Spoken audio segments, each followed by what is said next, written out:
us and often sends us in directions we don't mean to go. And we live in the tyranny of a consumer culture that's reduced us from citizens to consumers, that which the word consumer means he or she who takes, who destroys, who depletes. And a citizen is someone who lives for the well-being of the community. We used to be citizens, remember? We used to be. That wasn't that long ago. Now we're called consumers, which is a very unattractive label for a human being. But I really believe that this whole mindset of scarcity is a false mindset. And what's really true when you remove scarcity, even for a moment, is you see that there is enough. There is enough, that our needs are always met. And they're met sometimes in ways that we didn't expect. But there's a principle to sufficiency, and I think this is maybe what you mean, and it's if you let go of trying to get more of what you don't really need, which is what most of us are trying to get more of, and our consumer culture tells us we need all this stuff that we don't really need. If you let go of trying to get more of what you don't really need, it frees up oceans of energy to make a difference with what you already have. When you make a difference with what you have, it expands. So when you let go of trying to get more of what you don't really need and pay attention to and make a difference with what you already have, when you make a difference with it, it expands in the nourishment of your attention and your intention. We all know this to be a real principle in the way we live. A shorter way of saying it is what you appreciate appreciates. What you appreciate appreciates. And when we're scrambling for more, we don't notice what we have, and we don't appreciate what we have, and we don't nourish it so that it'll grow. Whether it's our own qualities, or our friends, or our home, or our garden. And so that's the kind of principle behind sufficiency. And critical to maintaining sufficiency is collaboration. Scarcity breeds competition. Sufficiency breeds collaboration, and that's really the source of our prosperity. You cannot get to more, you cannot get, to prosperity through the doorway of more. That'll only give you lack. But through the doorway of sufficiency or enough, actually recognizing your needs are met, that's the route, the real route to prosperity. Is that what you want me to say? Well, I wanted you to say that, but now I'm going to say what you said anyway. Okay? Because I heard that and I went to my family. 5 more minutes, it's enough, but it's only 5 minutes. 5 minutes? There's enough time. Yeah, okay, there's enough time.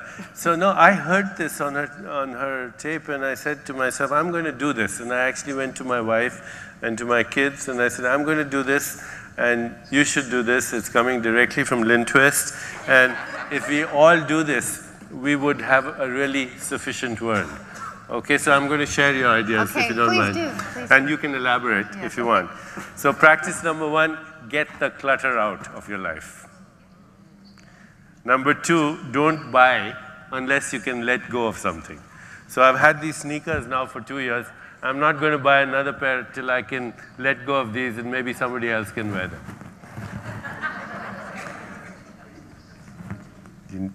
Number 3, what she said, practice appreciation for what you already have. Number 4, learn to value intangible gifts much more than tangible gifts. You know, intangible gifts like appreciation, attention, affection, love, time, energy, relationship. And number 5 was nourish your body instead of filling it. See, I took notes. Very good. And finally, whenever you spend money, ask yourself, how is it going to affect the world? Just imagine if we all did that. And these are very simple principles. And, you know, we had a board meeting a little bit with our patrons earlier because we were concerned about whether we were going to survive till the next year. And suddenly I was reminded of, you know, this alliance as it moves forward, and this alliance, as it evolves, we could be in the vanguard of really creating a new economy for the world, a new economic system that is really based on sustainability and not the idea of consumerism, and that we could actually really address the deeper causes of global instability, because they're related in many ways to these gross imbalances, where 50% of the world lives on less than $2 a day, where we have ecological destruction because of greed and consumerism, where at the same time, that sparks war and terrorism because of the inequalities that exist, and social injustice. They're all linked. They're all linked to our habits of me, mine, consumerism.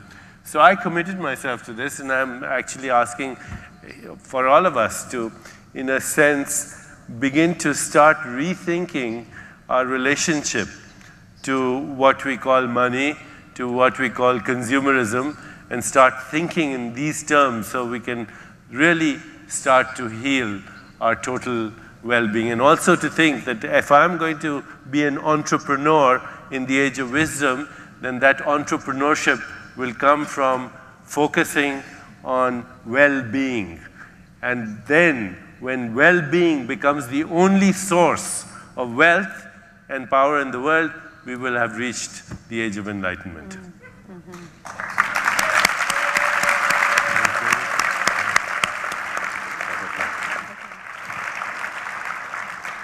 So to close, we're going to do this part. You do it. I heard it from you. No, you heard it from me, but you're a scientist.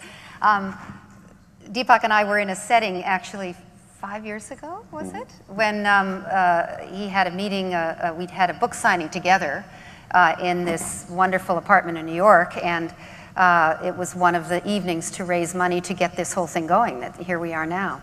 And on that night, I shared this metaphor, and since then, Deepak has taken this metaphor a lot farther, so I'll let him embellish. But the metaphor is this, that caterpillars, when they reach a certain stage of their evolution, they become these voracious little monsters, and they eat everything in sight, and they can't stop eating, consuming. And they eat actually hundreds of times their own weight.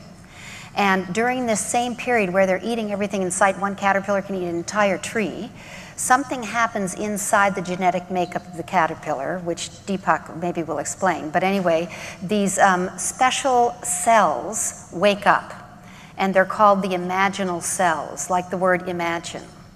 And when the imaginal cells wake up, their job is actually to find each other and to cluster.